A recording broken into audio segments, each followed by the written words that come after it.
Bonjour et bienvenue à une nouvelle capsule Surmonter l'anxiété et la dépression. Cette semaine, on s'en va rencontrer M.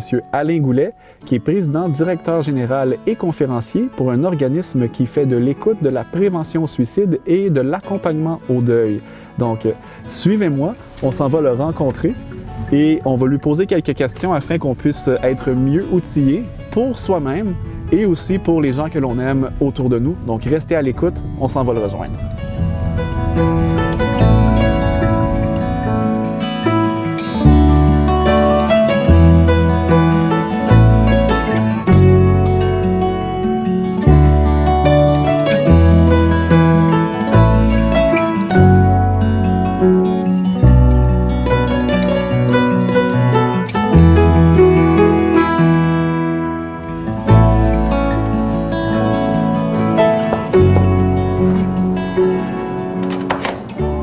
Bonjour, M. Alain Goulet. Ça fait plaisir. Oui, Chani Roy de Mieux Vivre. Ah, merci de nous accueillir. Oui.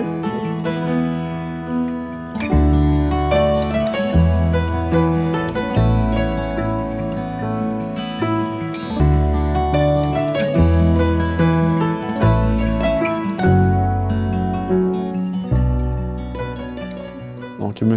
Alain Goulet, directeur général et conférencier, vous travaillez justement ici au Centre d'écoute, prévention au suicide et centre de deuil de la région de Beauce-Etchemin.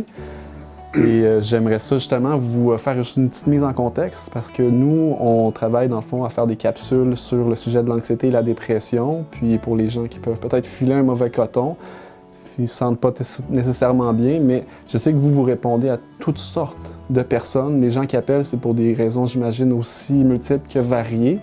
Fait que je vous lance la première question en disant, est-ce que vous pouvez nous présenter un peu c'est quoi les services que vous offrez, puis c'est quoi le profil type, probablement qu'il n'y en a pas, de quelqu'un qui vous appelle? Fait que les principaux services qu'on offre ici, je te dirais le cœur de notre service, nous autres, c'est l'écoute téléphonique. Donc, c'est des bénévoles qui répondent aux gens. Et tu vois, pour te donner une idée de l'envergure, ici, on peut répondre à peu près 5000 appels par année. L'écoute téléphonique, 24 heures sur 24, 7 jours sur 7, parce que depuis quelques années, on s'est fusionné, si on peut dire, on s'est intégré quelques centres d'écoute au Québec pour ensemble, dans le fond, offrir un service 24/7. Ça fait que vous avez le numéro là, 228-0001. Quand les gens appellent là, il y a toujours quelqu'un qui va répondre puis prendre le temps de les écouter. Le principal service, je ne sais pas si tu connais ça, on appelle ça l'écoute active. Donc, on n'est pas des intervenants, on ne fait pas de diagnostic, on fait de l'accueil inconditionnel.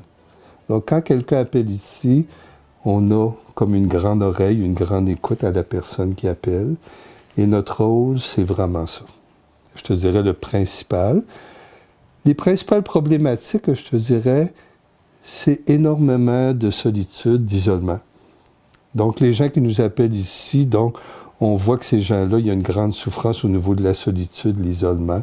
Ils n'ont personne à qui parler, à qui converser, ces choses-là. Donc, ça va être la majeure. Mais ton intuition de tantôt est juste, on a toutes les sauces. Mm-hmm. Donc, on va avoir des gens qui ont des problèmes de santé mentale. Il y a des problèmes, il y a des gens aussi qui vont nous appeler pour des problèmes financiers, de séparation et tout. On a des gens qui vont nous appeler parce qu'ils sont en crise présentement. Il y a des gens qui vont nous appeler aussi parce qu'ils ont des idées suicidaires, puis ça ne file vraiment pas et tout. Donc, c'est la grande panoplie, mais je dirais, comme si on regarde les crises suicidaires qu'on pourra revenir tantôt, c'est à peu près 1% de nos appels. Okay. Donc, le principal, c'est vraiment la solitude, l'anxiété, des gens qui ont besoin de verbaliser, d'être avec quelqu'un. Donc, avoir quelqu'un qui prend le temps de les écouter et tout. J'aurais envie de vous poser peut-être 2 questions. Parce qu'on a parlé d'écoute active, puis en même temps, même si c'est seulement 1% des gens qui appellent, que c'est pour une question de suicide, c'est évidemment un problème qui est très grave. Puis, dans notre entourage, on en a parlé avec d'autres personnes chez Mieux Vivre, on a remarqué que parfois, les gens ne le voyaient pas venir ou ils semblaient pas l'avoir vu venir. Parce qu'on a des fois, on s'imagine quelqu'un qui va aller mal, qui va nous appeler pour nous dire qu'il va mal. Des fois, les gens ne nous appellent pas pour nous dire qu'ils vont mal. Est-ce que nous, on peut se développer comme une écoute active nous-mêmes, les gens? C'est quoi qu'on peut faire, dans le fond, pour mieux Reconnaître, oui, c'est ça. On aimerait ça, avoir la recette magique, parce que la majorité des proches, des amis, se sentent tellement mal. Parce que presque tout le monde a la même question que tu poses. Mais semble que c'était pas si pire. Mais semble même qu'il allait mieux les derniers temps. Mais semble, qu'est-ce que j'ai manqué dans toutes ces choses-là? Alors, je te dirais, l'être humain ressemble beaucoup aux animaux. Hein? Je ne sais pas si tu connais ça, mais on dit d'un animal qui va mourir, qu'est-ce qu'il fait? Il va se cacher. Ouais. Alors, on s'aperçoit qu'un des premiers signes qu'on peut observer, l'être humain, comme l'animal, a tendance à s'isoler quand il ne file pas. Alors ça peut être un signe que tu peux regarder dans ton entourage. Un de tes chums que tu voyais souvent, que tu rencontrais, oups, de moins en moins présent.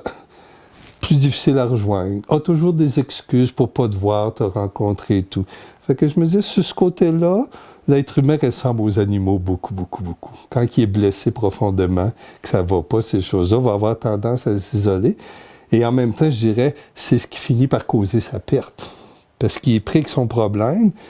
Et une des façons de s'en sortir, ça serait de rester en lien pour placoter avec d'autres. Mais malheureusement, comme un animal, il va se retirer pour ne pas être à la charge, pour ne pas déranger, pour ruminer toutes ces choses-là. Donc, voilà aussi ce qui va amener son déclin. Ça fait que ça, je te dirais, c'est un signe qui est assez important à regarder, un changement d'habitude, de vie. Des fois, ça peut être de la négligence au niveau de l'habillement, la nourriture, ces choses-là. Donc, c'est des choses qu'on regarde. Tu peux aussi regarder le discours. Est-ce que je suis tanné? Je serais aussi bien de débarrasser. Je vois bien là, que j'écarte tout le monde avec mes problèmes puis que les gens sont tannés. Ça serait beaucoup moins lourd, ces choses-là. C'est tous des petits discours que des fois on prend à la légère, ces choses-là, mais pour la personne qui ne file pas, elle lance des choses comme ça. Parce qu'on dit toujours que la personne est ambivalente. Elle ne veut pas vraiment mourir. Elle veut mettre fin à sa souffrance, puis elle ne sait pas trop comment faire ces choses-là. Il y en a qui vont même voir un peu plus loin. La personne va se mettre à donner des objets de grande valeur qui lui tenaient, puis elle va dire « Ah, t'es mon chum, ça c'est quelque chose d'important pour moi. » Toi, tu peux le prendre pour un cadeau, mais en même temps, il y a une petite cloche qui va dire « Voyons, il tenait à cette montre-là comme tout, puis c'est un souvenir de son père. » Mais quand tu y penses pas, tu dis « Ben, je suis chanceux, c'est un grand chum, il me donne des objets. » Mais on voit que cela aussi est un signe qui arrive, ces choses-là. Comme une démarche. Comme une démarche. Il y en a qui vont faire le test. Ah, ça fait longtemps que je voulais régler mes papiers, là, je mets ça clean. Puis, tu reconnais pas ton chum, tu dis, il n'a jamais pensé à ça et tout. Et ta question, ce qui est triste, puis ce qui déjoue quasiment tout le monde à la fin, c'est qu'on s'aperçoit, on appelle ça l'euphorie des derniers moments.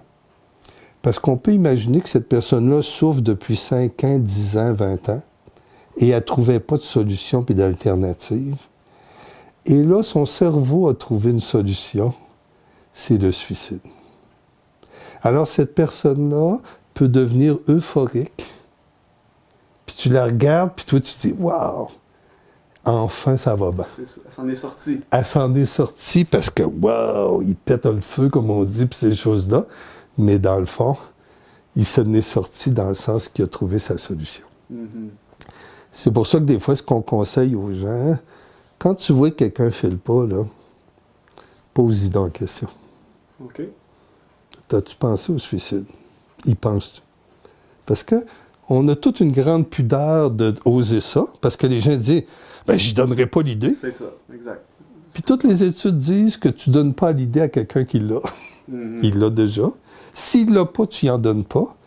Mais si tu rouvres sur ça, tu as une grande chance qu'il s'ouvre puis qu'il te regarde parce que tu as percé son mystère. Coudon, penses-tu au suicide? Moi, je trouve que tu ne files pas ces choses-là. Et là, très souvent, la personne va se mettre à s'ouvrir. Il y en a qui ne s'ouvriront pas, mais comprends-tu? C'est la grande tristesse de l'humanité. On aimerait sauver tout le monde. On aimerait que tout le monde tende les perches, mais la vérité, c'est pas ça. Mm-hmm.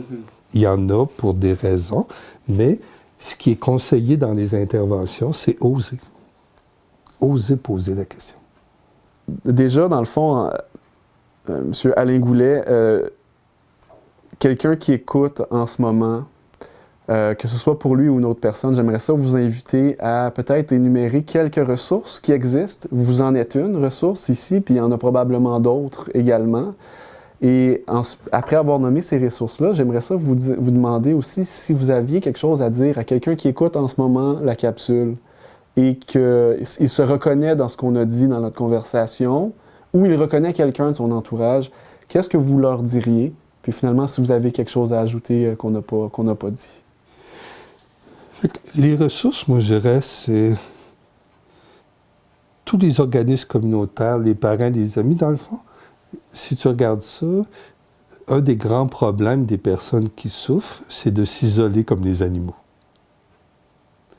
Alors, tout ce qui peut permettre le non-isolement, je te dirais, il est excellent. OK. Fait que si on regarde ça très, très large, tout ce qui peut permettre, donc tantôt on parlait de l'écoute active d'un service, toute personne ou organisme qui peut offrir à ces gens-là de l'écoute pour les amener à ne pas s'isoler, parce que, on dit toujours 2 têtes valent mieux qu'une. Hein? Ouais. Alors, pour des gens qui souffrent, 2 têtes valent mieux qu'une. Hein? C'est bon d'échanger, de partager tout. La ressource la plus spécialisée, comme nous autres en Chaudière-Appalaches, puis il y en a dans toutes les régions du Québec, c'est des services, ici on appelle ça urgence-détresse, le centre de crise psychosociale et suicidaire. Donc les gens le connaissent, ils disent, faut-tu que je sois suicidaire pour appeler là? Il faut vraiment que tu aies un mal-être profond. Et si toi-même, tu es suicidaire ou tu as ce mal-être, tu peux appeler, mais les gens oublient que toi, si tu as un de tes chums qui ne file pas, tu pourrais appeler. On peut appeler nous aussi. Toi aussi. Puis Okay. Tu pourrais dire, écoute, là, j'ai un de mes chums, puis il parle de ça, puis de ça, puis de ça, je suis pas bien. Là. Pouvez-vous me coacher? Okay. Puis me dire si je panique trop vite ou pas, puis qu'est-ce qu'on peut faire, puis établir un plan de match avec eux. Donc ça, c'est une ressource que les gens ne savent pas, que c'est pas juste pour les personnes suicidaires, c'est aussi pour l'entourage, pour savoir quoi faire, comment faire, puis regarder ça, parce que, tu sais, tantôt, je te dis, on regarde les signes, il faut oser poser la question, mais c'est pas tout le monde qui est à l'aise avec ça. Hein? Puis regarde aujourd'hui, tu sais, 2 chums vont se rencontrer, puis il y en a un qui commence à parler de la peine, puis l'autre, il répond, viens, on va aller prendre un coup, on va oublier ça, tu sais. Les gens sont malheureusement pas très à l'aise hein, à s'ouvrir, à parler de leurs émotions et tout. Donc, à ce moment-là, ben, tu n'es pas obligé de le faire toi. Tu peux trouver des ressources, des gens autour, ces choses-là. Mettons, ton chum ne file pas, puis sa blonde est là. Tu peux appeler sa blonde, c'est-à-dire. Elle parlait à Joe, puis ça va pas bien. T'es-tu aperçu de ça, de ça, de ça? Puis, y a-tu des gens que tu connais qu'on peut appeler et tout? Ça fait que, je te dirais, la pire bête, c'est l'isolement. Puis urgence détresse, moi je te dirais, c'est un service excellent. Les centres d'écoute comme on est 22 au Québec, ces choses-là, tu vois. Alors ça peut être une première démarche pour cette personne-là. Ose donc appeler pour ces choses-là. Vous avez votre organisme, vous avez 100 000 organismes aussi, dans le fond. Toute personne qui peut accueillir la personne puis l'aider à cheminer. Moi, si tu me disais, qu'est-ce que tu dirais Alain aux gens? Moi je dirais, soyez bons pour vous autres. Tu sais, des fois, on dit ça, soyez un bon parent pour soi. Essayez de vous traiter comme il faut, de ne pas trop mettre les barreaux de ces choses-là, puis restez pas tout seul dans votre coin. C'est très dangereux, très dangereux. C'est ça que j'aurais à dire. Ben, j'aimerais ça vous remercier. On s'entretenait aujourd'hui avec Alain Goulet, directeur général du Centre d'écoute de prévention de suicide et Centre du deuil de la région de Beauce-et-Chemin. Vous êtes, comme j'ai dit, directeur général et aussi conférencier. Et je voulais vous dire du plus profond de mon cœur, un très très grand merci de nous avoir ouvert les portes et de nous avoir partagé un peu de tout ce que vous savez, de tout ce que vous avez vécu en travaillant auprès des gens. Merci beaucoup. Avec grand plaisir. Mes très chers amis, on vous encourage évidemment à aller chercher de l'aide. Et de l'information comme celle que M. Alain Goulet a accepté de nous partager, c'est de l'information qui vaut de l'or. Et il faut aller la chercher parce que le vieil adage ne dit-il pas « Demandez et on vous donnera, cherchez et vous trouverez, frappez et l'on vous ouvrira ». Alors c'est ça qu'on veut vous encourager à faire aujourd'hui. Demandez, cherchez et frappez, n'ayez pas peur de le faire. Et sur ça, on vous donne un rendez-vous pour une prochaine capsule.